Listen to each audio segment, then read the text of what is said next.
அனைவருக்கும் வணக்கம். B S farmers YouTube channel. நான் உங்கள் பிஎஸ் பெரியார். ஸோ இந்த வீடியோவில் என்ன பார்க்க போகிறோம் அப்படின்னா, அதாவது ஒரு கோட் ஃபார்மிங் பிஸ்னஸ் பிளான் அதை தான் பார்க்க போகிறோம். ஆடு வளர்ப்பு தொடங்குவதற்கான எப்படி திட்டம் தீட்டுறது அப்படிங்கிறத பற்றி நம்ம பார்க்க போகிறோம்.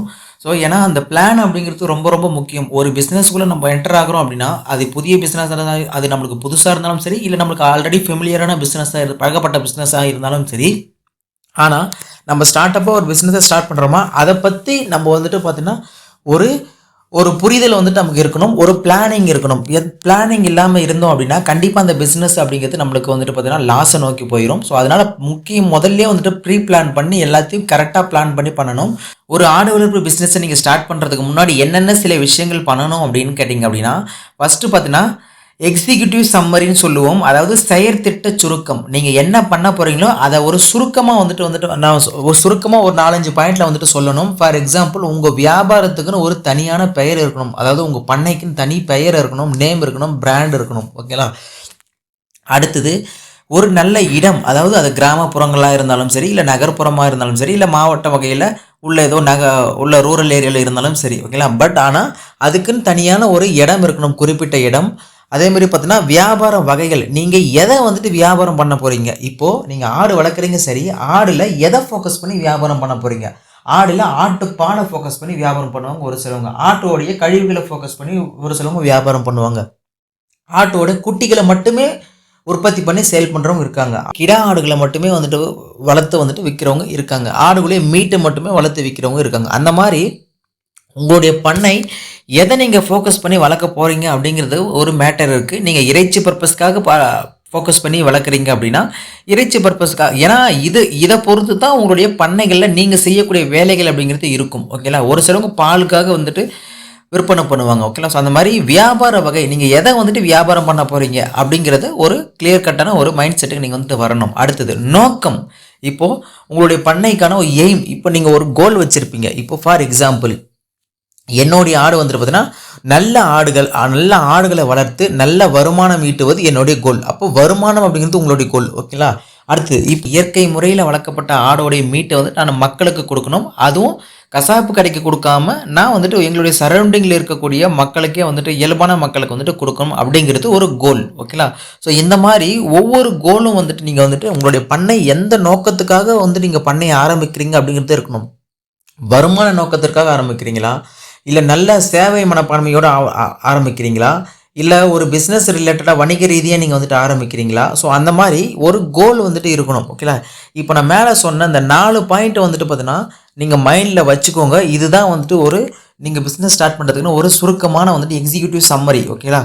இதை நீங்கள் வச்சுக்கிட்டு நீங்கள் அடுத்த பிஸ்னஸை நீங்கள் ஸ்டார்ட் பண்ண போகும்போது முதல்ல என்ன பண்ணணும் அப்படின்னா, இப்போ நீங்கள் இந்த வீடியோ நீங்கள் முழுசாக அப்படியே தொடர்ந்து பார்த்துக்கிட்டே வாங்க. உங்களுக்கு ஒரு கிளியர் கட்டான ஐடியா கிடைக்கும். நடுவில் எங்கேயும் ஸ்கிப் பண்ணாமல் ஃபுல்லாக பாருங்கள். அப்போ தான் உங்களுக்கு புரியும். நீங்கள் அப்படியே பொறுமையாக கேட்டுக்கிட்டே வாங்க. நான் சொல்கிறதெல்லாம் உங்களுக்கு ஈஸியாக புரிஞ்சிடும். ஓகேங்களா? நீங்கள் ஆடு வளர்க்குறீங்க அப்படின்னா கீழே ரெட் கலர் ஆட்டை கமெண்ட் பண்ணுங்கள். எத்தனை பேர் ஆடு வளர்க்குறீங்க அப்படிங்கிறது எனக்கு தெரியும். அது எனக்கு மோட்டிவேட்டடாக இருக்கும். ஓகேங்களா?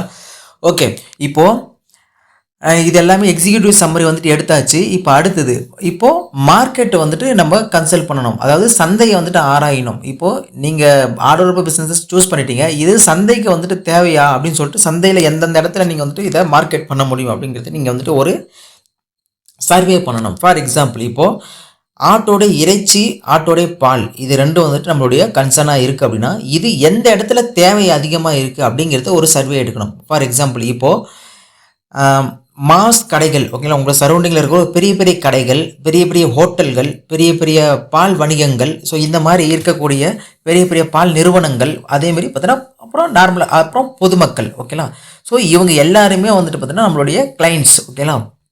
இப்போ இவங்ககிட்டலாம் நம்ம ஆடுகளை நம்ம விற்க போகிறோம். இப்போது இதில் பர்டிகுலராக ஃபில்டர் பண்ணி யார்கிட்ட பக்காவாக விற்க போகிறோம். ஓகேங்களா? இப்போ நான் மாஸ் கடைகளை விற்க முடியுமான்னு கேட்டால் உங்களுக்கு வில்லேஜ் சைடில் இருக்கிற மாஸ் கடைகள் கிடையாது. அப்போது ஹோட்டல்கள் பெருசாக விற்க போகிறவங்க கேட்டால் கிடையாது உங்கள் சைடில், வில்லேஜ் சைடில். அப்போ பெரிய பால் நிறுவனங்கள் உங்கள் சைடில் இருக்கா? கிடையாது. அப்போ பொதுமக்கள் இருக்காங்களா? பொதுமக்கள் இருக்காங்க. அப்போது நம்மளுடைய டார்கெட் ஆஃப் ஆடியன்ஸ் பொதுமக்கள். கரெக்டாக? அப்போது நம்மளுடைய ஆடுகளை கரெக்டாக நம்ம பொதுமக்களுக்கு தான் விற்க போகிறோம். அப்படின்னும் போது பொதுமக்களுக்கு தகுந்த மாதிரியான விற்பனை சிந்தனைகள் உங்களுக்கு அதிகமாக உங்களுக்கு மைண்டில் கிரியேட் ஆகும். கரெக்டுங்களா? அப்போது நம்மளுடைய கோல் ஆஃப் மார்க்கெட்டை பார்த்திங்கன்னா நம்மளுடைய நார்மலாக நடுத்தர மக்கள். ஓகேங்களா? இது கண்டுபிடிச்சாச்சு நம்ம. அடுத்தது இப்போது கண்டுபிடிச்சிட்டா மட்டும் போதாது. ஏன்னா இப்போ நீங்கள் ஒரு பிஸ்னஸை ஸ்டார்ட் பண்ணுறீங்க, உங்களுக்கு வந்துட்டு மார்க்கெட்டோடைய கிளைண்ட்ஸ் வந்து பார்த்தீங்கன்னா பொதுமக்களாக இருக்காங்க அப்படின்னா, அப்போது பக்கத்தில் வேற ஒருத்தன் எதிர்த்து ஒரு பிஸ்னஸ் ஸ்டார்ட் பண்ணுறேன்னா அவனுடைய மக்களும் அவனுடைய கிளைண்ட்ஸும் டார்கெட் ஆஃப் ஆடியன்ஸும் வந்துட்டு பொதுமக்களாக தான் இருப்பாங்க. அப்போ அந்த இடத்துல டிமாண்டு, ஓகேங்களா, போட்டியாளர்கள். அடுத்தது போட்டியாளர்களை கண்டுபிடிக்கணும். இப்போது மற்ற சிறு பெரு பண்ணையாளர்கள் வந்துட்டு உங்களுடைய ஆப்போசிட்லேயோ உங்களுடைய சைட்லேயோ வந்துட்டு இருப்பாங்க, ஓகேங்களா.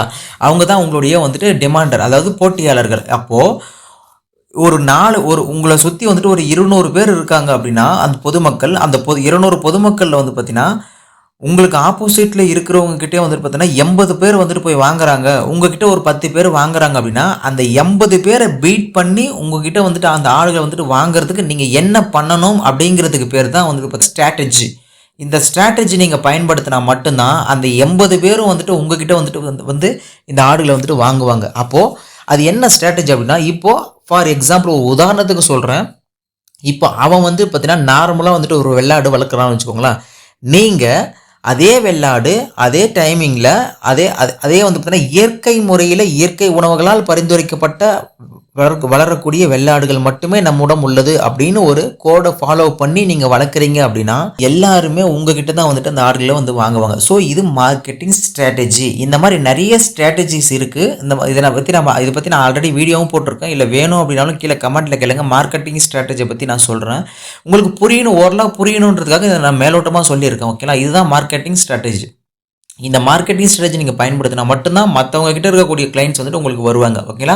ஸோ அடுத்தது தேர்ட் பாயிண்ட் என்ன அப்படின்னா, ஆடோடைய இனங்கள், ஓகேங்களா. நீங்கள் என்ன தான் மாடோடைய எல்லாத்தையும் பயன்படுத்தினாலும் கூட நீங்கள் கரெக்டாக சூஸ் பண்ணுற ப்ரீடுகளில் தான் இருக்குது உங்களுடைய சேல்ஸ் அப்படிங்கிறது, கரெக்டுங்களா. ஸோ அந்த வகையில் நீங்கள் என்ன பர்பஸ்க்காக ஆடு வளர்க்குறீங்களோ அந்த பர்பஸ்க்காக இருக்கக்கூடிய ஆடு இனங்களை வந்து நீங்கள் தேர்வு பண்ணி வளர்க்கணும். ஒரே ஒரு எக்ஸாம்பிள் சொல்கிறேன். இப்போ நீங்கள் இறைச்சிக்காக தான் நீங்கள் ஃபோக்கஸ் பண்ணுறீங்க அப்படின்னா போயர், ஒஸ்மனாபாதி, ஸ்திரேகி இதெல்லாம் வந்துட்டு இறைச்சி அதிகமாக ஏறும், ஓகேங்களா.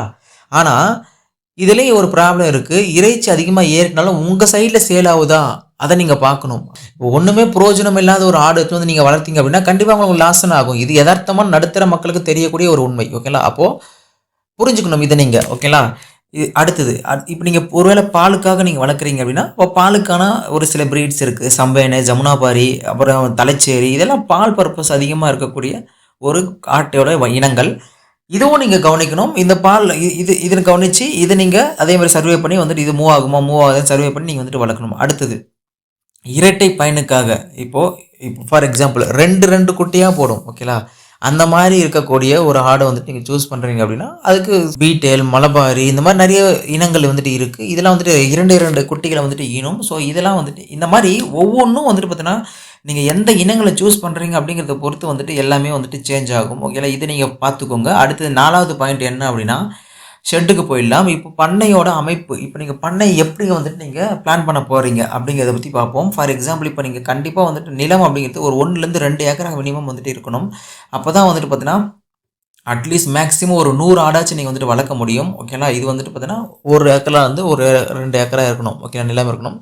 இப்போது ஷெட்டோடைய அமைப்பு எப்படி இருக்குன்னா ஒவ்வொரு ஆடுக்கும் 10லேருந்து 15 ஸ்கொயர் ஃபீட் வந்துட்டு ஆடுகள் இருக்கணும். அதாவது இது வந்துட்டு உங்களுக்கு அதிகமாக தெரிஞ்சிச்சு அப்படின்னா இதை விடவும் குறைச்சிக்கலாம். ஆனால் மைண்டில் வச்சுக்கோங்க, ஒரு ஆட்டுக்கும் இன்னொரு ஆட்டுக்கும் கண்டிப்பாக இடைவெளி இருக்கணும், ஓகேங்களா. அது அதிகமாக இருந்துச்சு ரொம்பவே பெட்டர். இது ஒன்று. அடுத்தது வேலி அமைப்பு. இப்போ சுற்றி வந்துட்டு வேலி அமைக்கணும்.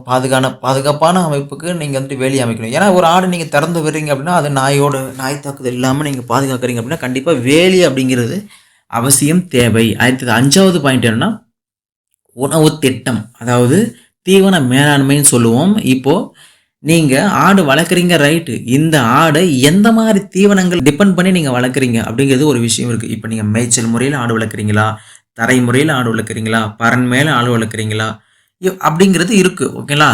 அப்போது இதை பொறுத்து தான் உங்களுடைய ஆடோடைய சேல்ஸே வந்துட்டு இருக்கும். இப்போ நீங்கள் மேய்ச்சல் முறையில் ஆடு வளர்க்குறீங்கன்னா இயற்கையாக மேய்ஞ்சி தாவரங்களில் அதுலேருந்து உருவாக்கப்பட்ட ஒரு கறி மீட்டு அப்படின்னு சொல்லலாம், ஓகேங்களா.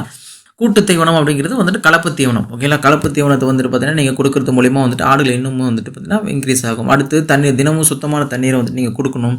ஸோ இது எல்லாமே தீவன மேலாண்மைகளில் வரும். தீவன மேலாண்மை பற்றி நான் ஏகப்பட்ட வீடியோஸ் போட்டிருக்கேன். ஆடுகளுக்கான கோட் ஃபார்மிங், ஃபீடிங் மேனேஜ்மெண்ட் அப்படின்னு PS வர்மசன் போட்டால் வரும், இல்லை தீவன மேலாண்மை PS வர்மசன் போட்டால் வரும். ஓகேங்களா. நிறைய வீடியோஸ் போட்டிருக்கேன் நீங்கள் டீட்டெயிலாக, அதனால் நீங்கள் அதை போய் பார்த்துக்கோங்க. அடுத்தது 6வது வந்து பார்த்தீங்க அப்படின்னா இனப்பெருக்கம் மற்றும் மருத்துவம் அப்படின்னா என்ன அப்படின்னா ரேஷியோ. ஓகேங்களா. ஒரு ஆடு எத்தனை ஆடு கூட ப்ரீட் பண்ணலாம் அப்படிங்கிறத ரேஷியோ. ஸோ இப்போ 1:1:20 அப்படின்னு சொல்லிட்டு நீங்கள் இந்த ரேஷியோவில் நீங்கள் பண்ணணும். 1:20 அப்படின்னா ஒரு ஆடு 20 பெண் ஆடு, அதாவது ஒரு ஆண் ஆட்டை 20 பெண் ஆடுக்கு வந்து நீங்கள் யூஸ் பண்ணலாம். அதுக்கு மேலே நீங்கள் யூஸ் பண்ணக்கூடாது. ஓகேங்களா. இதுதான் வந்துட்டு 1:20. இந்த ரேஷியோவில் நீங்கள் வந்துட்டு ப்ரீட் பண்ணணும். அதேமாதிரி குட்டி ஈண்டெடுக்கும் காலம் அப்படின்னா ஆண்டுக்கு ஒரு 2 முறை வந்துட்டு ஆடு குட்டி போடும். அடுத்தது அதுக்கான மருத்துவம் அப்படிங்கன்னா பார்த்தோம் அப்படின்னா அதாவது கால சுழற்சி வரையாக வந்துட்டு தடுப்பூசி வந்து நீங்கள் போடணும். ஃபார் எக்ஸாம்பிள் இப்போது 6 மாதத்துக்கு ஒரு வாட்டியோ இல்லை வந்துட்டு பார்த்தீங்கன்னா 1 வருஷத்துக்கு ஒரு வாட்டியோ என்னென்ன தடுப்பூசிகள் இருக்கோ மேஜர் தடுப்பூசி, அந்த தடுப்பூசிலாம் கம்பல்சரி வந்துட்டு ஆடுகளுக்கு போட்டாகணும். அதுக்கு ரொம்ப ரொம்ப முக்கியமாக ஒரு ஆள் நம்மளுக்கு தேவை. உள்ளூரில் இருக்கக்கூடிய வெட்டினரி ஹாஸ்பிட்டல். ஓகேங்களா. அவங்க கூட வந்துட்டு ஒரு அக்ரிமெண்ட் நீங்கள் வச்சுக்கணும். அக்ரிமெண்ட் போட்டு வச்சிங்கன்னா ரொம்பவே வந்துட்டு பெட்டராக இருக்கும். ஓகேங்களா. ஸோ இது வந்துட்டு பார்த்தீங்கன்னா 6வது பாயிண்ட். 7வது பாயிண்ட் பார்த்தீங்கன்னா நிதி திட்டம். இது அதாவது ஃபினான்ஸ் பிளான். ஓகேங்களா. நம்மளுக்கு எக்ஸ்பென்ஸோடைய பிளான், எவ்வளோ ஆடுகளுக்கு வந்து எவ்வளோ எக்ஸ்பென்ஸ் பண்ண போகிறோம், அதுதான் வந்துட்டு அதுக்கான அதை பற்றி கொஞ்சம் டீட்டெயிலாக நான் சொல்கிறேன். First investment. ஃபஸ்ட்டு இன்வெஸ்ட்மெண்ட் எதில் இன்வெஸ்ட் பண்ணணும் அப்படின்னா ஷெட்டுக்கான இன்வெஸ்ட்மெண்ட். ஓகேங்களா. இது நான் வந்து மேக்ஸிமம் அளவு நான் உங்களுக்கு சொல்கிறேன். இது வந்துட்டு ஸ்டார்ட் அப்புக்கு வந்துட்டு பொருந்தாது, மேக்ஸிமம் சொல்கிறேன். ஓகேங்களா. அதிகமாக காசு இருந்துச்சு அப்படின்னா நீங்கள் வந்துட்டு இதை பாருங்கள். குடிசை கட்டுறதுக்கு வந்துட்டு பார்த்தீங்கன்னா ஒரு 2 லட்சம். ஓகேங்களா. அதாவது ஒரு ஷெட்டுக்கு வந்துட்டு ஒரு 2 lakhs. அடுத்தது ஆடுகள் வாங்குறதுக்கு ஒரு 6 lakh. அடுத்தது வந்துட்டுனா ஒரு வேலி, அதேமாதிரி இந்த தண்ணி பைப் லைன் இதெல்லாம் போகிறதுக்கு ஒரு 50,000.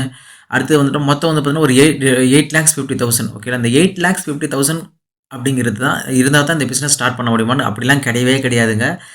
வெறும் 50,000 நான் எப்படி பிஸ்னஸ் ஸ்டார்ட் பண்ணணும்னு சொல்லிட்டு ஆல்ரெடி நான் வீடியோ போட்டிருக்கேன். வெறும் 1 lakh எப்படி பிஸ்னஸ் ஸ்டார்ட் பண்ணணும்னு சொல்லிட்டு ஆல்ரெடி வீடியோ போட்டிருக்கேன். எல்லாமே வந்து உங்ககிட்ட எவ்வளோ காசு இருக்கோ அதுக்கு தகுந்த மாதிரி வந்துட்டு நீங்கள் இந்த பிஸ்னஸை ஸ்டார்ட் பண்ணலாம். ஆல்ரெடி வீடியோ போட்டிருக்கேன். இது ஒரு ரெஃபரன்ஸுக்காக நான் உங்களுக்கு வந்துட்டு சொல்கிறேன். ஓகேங்களா. 8,50,000. அடுத்தது இப்போது ஃபார் எக்ஸாம்பிள் இதுக்கான எக்ஸ்பென்ஸ் எவ்வளோ ஆக போகுது. இந்த 8,50,000 நான் போட்டு நான் வந்துட்டு ஆடு பிஸ்னஸ் ஸ்டார்ட் பண்ணிட்டேன் அப்படின்னா இதுக்கு எவ்வளோ செலவு ஆக போகுது அப்படிங்கிறத பற்றி நம்ம பார்ப்போம். இப்போ தீவனங்களுக்கு ஒரு 2 lakhs. ஓகேங்களா. அடுத்து மருந்துகள் மற்றும் மருத்துவர்களுக்கு வந்துட்டு ஒரு 50,000. அடுத்தது வேலைக்காரர், உங்களுடைய பண்ணையில் வேலை செய்கிறவங்களுக்கு ஒரு 1,20,000. ஓகேங்களா. அடுத்து பிற செலவுகள், இதர செலவுகள் எக்ஸ்பென்ஸ்ன்னு சொல்லிட்டு 30,000. ஸோ டோட்டலாக வந்து பார்த்தீங்கன்னா 4 lakhs. ஓகேங்களா. 4 lakhs வந்துட்டு பார்த்தீங்கன்னா 4 லட்ச ரூபா உங்களுக்கு வந்துட்டு பார்த்தீங்கன்னா அதாவது செலவுகள் மட்டுமே ஆகுது ஒரு வருஷத்துக்கு. ஓகேங்களா. இப்போது அப்படியே அந்த வருமானம் எவ்வளோ வரும் அப்படின்னு கேட்டிங்கன்னா 2வது வருடத்துலேருந்து, இது ஃபஸ்ட்டு வருஷம் வந்துட்டு 4 lakhs எக்ஸ்பென்ஸ் ஆகுது. 2வது வருஷத்துலேருந்து எவ்வளோ உங்களுக்கு வரும் அப்படின்னா கன்றுகள் விற்பனை, அதாவது 150 ஆடுகள் உங்ககிட்ட இருக்கும், 150 குட்டி ஆடுகள் இருக்கும். ஏன்னா நீங்கள் 100 ஆடுகள் நீங்கள் வந்துட்டு பயன்படுத்துகிறீங்க. 100 ஆடுகளில் 1 இயருக்கு நீங்கள் வளர்க்குறீங்க அப்படின்னா 1 இயருக்கு 2 குட்டி போடும். நம்ம 2 எடுக்க போகிறது கிடையாது ஒவ்வொரு குட்டிலையும். அதில் 1.5 ரேஷியோவில் போட்டிங்கன்னா 150 குட்டிகள் உங்களுக்கு கிடைச்சிருக்கும். 150 இன்ட்டு மினிமம் ரேட்டு 4,000 போட்டிங்க அப்படின்னா 6 lakhs உங்களுக்கு கிடைக்கும் 2வது வருஷம். ஓகேங்களா. அப்போது இதில் வந்துட்டு பார்த்திங்க அப்படின்னா உங்களுக்கு நீங்கள் பயன்படுத்தின அந்த ஆடுகளுடைய கழிவுகளை நீங்கள் விற்றுக்கலாம். அதேமாதிரி பழைய ஆடுகள் உங்ககிட்ட அசட் உங்ககிட்ட அப்படியே இருக்கும். அதாவது தாயாடுகள் அப்படியே உங்ககிட்ட இருக்கும். அதனுடைய சேல்னு பார்த்தீங்கன்னா ஒரு 1 lakh அந்த மாதிரி வந்துட்டு இருக்கும். ஓகேலா. ஸோ இது எல்லாமே அசட்டு, அதை விட்டுருங்க. மொத்தமாக பார்த்தீங்கன்னா வருமானம் அப்படிங்கிறது ஒரு 7 lakh ப்ளஸ் இருக்கும். ஒரு 7 lakhக்கு மேலே இருக்கும் உங்களுக்கு மொத்த வருமானம். ஸோ லாபம் வந்துட்டு சுமார் ஒரு ஆண்டுக்கு வந்து பார்த்தீங்கன்னா 3 lakhs அந்த மாதிரி வந்துட்டு இருக்கும். 3 lakhs உங்களுக்கு ஆவரேஜாக வந்துட்டு இருக்கும் நீங்கள் 100 ஆடுகளில் நீங்கள் பண்ணும்போது வந்து பார்த்திங்க அப்படின்னா. ஓகேங்களா. இதில் இருக்கக்கூடிய பெரிய வந்துட்டு ஒரு சவால்களான விஷயங்கள் என்ன அப்படின்னா அதுதான் 8வது பாயிண்ட்டு. என்ன அப்படின்னா நோய் பரவல், அடுத்தது பார்த்திங்கன்னா விலை விகித மாற்றம், அடுத்து உணவுப் பொருள் விலை உயர்வு. அப்படின்னா என்ன அப்படின்னா இப்போ நோய் பரவல்லாம் திடீர்னு ஒரு நோய் வந்துட்டு உங்களுக்கு வந்து அட்டாக் பண்ணிவிட்டு உங்களோட ஆடுகளை ஃபுல்லாக வந்துட்டு டோட்டலாக க்ளோஸ் பண்ணிடும். விலை விகிதம் மாற்றம்னா இப்போ இந்த மாதம் வந்துட்டு இந்த மாதம் வந்துட்டு ஒரு ஆடு வந்துட்டு விலை ஒரு ஆடுடைய விலை வந்துட்டு ஒரு 4,000 ரூபா போகுது அப்படின்னா அடுத்து ஒரு 2 மாதம் கழிச்சு அதே 4,000 ரூபா போகும்னு கேட்டால் கண்டிப்பாக கிடையாது. அடுத்த ஒரு 4 மாதம் கழிச்சு விலை வந்துட்டு ட்ராப் ஆகலாம், இல்லை திடீர்னு அதிகமாகும். இதுதான் வந்துட்டு விலை விகித மாற்றம். அடுத்து உணவுப் பொருள்னு விலை உயர்வு மாற்றம். இப்போ இந்த மாதம் வந்துட்டு நான் ஒரு கிலோ மக்காசோளம் ஒரு 50 ரூபாய்க்கு நான் வாங்குறேன் அப்படின்னா அதே ஒரு 6 மாதம் கழிச்சு அதே மக்காசோளம் 1 கிலோவுக்கு வந்துட்டு அதே கடையில் போய் வாங்கணும் அப்படின்னா 50 ரூபா தான் இருக்குமான்னு கேட்டால் கண்டிப்பாக கிடையாது, 80 ரூபாய் இருக்கும். இல்லை ரூ. 100 கூட ஆகலாம். ஓகேங்களா? ஸோ இதுதான் விலை விகித மாற்றம். அதுதான் வந்துட்டு இதில் இருக்கக்கூடிய பெரிய சவால்கள். ஓகேங்களா? அடுத்து சந்தைப்படுத்துதல். இப்போது சந்தைப்படுத்துதல் அப்படின்னா என்ன அப்படின்னா 9வது பாயிண்ட்டு. இப்போ மார்க்கெட்டிங் பண்ணுறதுக்கு எப்படிலாம் மார்க்கெட்டிங் பண்ணலாம் அப்படின்னு சொல்லிட்டு ஒரு விஷயம். அதாவது இப்போ நம்ம நேரடியாக வந்துட்டு கிளையண்ட்டுக்கு வந்துட்டு கொடுக்கலாமா? இல்லை வந்துட்டு ஹோட்டல்களுக்கு கொடுக்கலாமா? இல்லை பக்கத்தில் இருக்கக்கூடிய கடைகளுக்கு, கசாப்பு கடைகளுக்கு வந்துட்டு கொடுக்கலாமா? அந்த மாதிரி வந்துட்டு பார்க்கணும். அடுத்து வந்து பார்த்தீங்கன்னா, இணையதளத்தில கூட நீங்கள் வந்துட்டு விளம்பரம் பண்ணலாம் சோஷியல் மீடியாஸில். அடுத்து விவசாயிகள் வந்துட்டு பார்த்தீங்கன்னா, ஒரு குழு மாதிரி ஸ்டார்ட் பண்ணி வச்சிருப்பாங்க. அந்த குழுக்களில் உங்களுடைய ஆடுகள வந்துட்டு நீங்க சேல் பண்ணலாம். அது இந்த மாதிரிலாம் வந்து நிறைய விஷயங்கள் இருக்குது. இது வந்துட்டு மார்க்கெட்டிங் ஸ்ட்ராட்டஜின்னு சொல்லுவோம். இந்த மார்க்கெட்டிங் எப்படிலாம் ஆடுகள மார்க்கெட்டிங் பண்ணணும் அப்படின்னு சொல்லிட்டு நான் ஆல்ரெடி நிறைய வீடியோ போட்டிருக்கேன். ஸோ இது எல்லாமே வந்து பார்த்தீங்கன்னா, அந்த 9 பாயிண்ட் வந்து பார்த்தீங்கன்னா, ஒவ்வொரு ஆடும் வந்து நீங்க ஸ்டார்ட் பண்ணும்பொழுது அந்த பிஸ்னஸ் ஸ்டார்ட் பண்ணும்போது அதை பிளான் பண்ணி ஸ்டார்ட் பண்ணணும்னு சொன்ன பார்த்தா இந்த பிளான்லாம் நீங்கள் ஓரளவு நீங்கள் பார்த்துக்கிட்டோம்னா உங்களுக்கு வந்து ஒரு ஐடியா கிடைச்சிரும். நீங்கள் ஈஸியாக வந்துட்டு பிஸ்னஸ் ஸ்டார்ட் பண்ணுறதுக்கு ரொம்பவே ஹெல்ப்ஃபுல்லாக இருக்கும். இதுதான் வந்துட்டு கோட் ஃபார்மிங் பிஸ்னஸ் பிளான். ஓகேங்களா? ஸோ இப்போது நீங்கள் என்ன தான் நீங்கள் பிஸ்னஸ் ஸ்டார்ட் பண்ணாலும் ஒரு 1 லேக்கில் ஒரு 2 லேக்கில் நீங்கள் வந்துட்டு பிஸ்னஸ் ஸ்டார்ட் பண்ணணும் அப்படின்னு நினச்சிங்கன்னா இது ஒரு 8.5 லேக்கில் உங்களுக்கு வந்துட்டு கிடைக்கும் இந்த பிஸ்னஸோடைய பிளான். இதே வந்துட்டு 1 லேக்கில் நீங்கள் பிஸ்னஸ் ஸ்டார்ட் பண்ணணும் அப்படின்னு நினச்சிங்க அப்படின்னா ரைட் சைடில் இருக்கிற இந்த வீடியோவை கிளிக் பண்ணி பாருங்கள். நான் உங்களை அங்கே வந்து பார்க்குறேன்.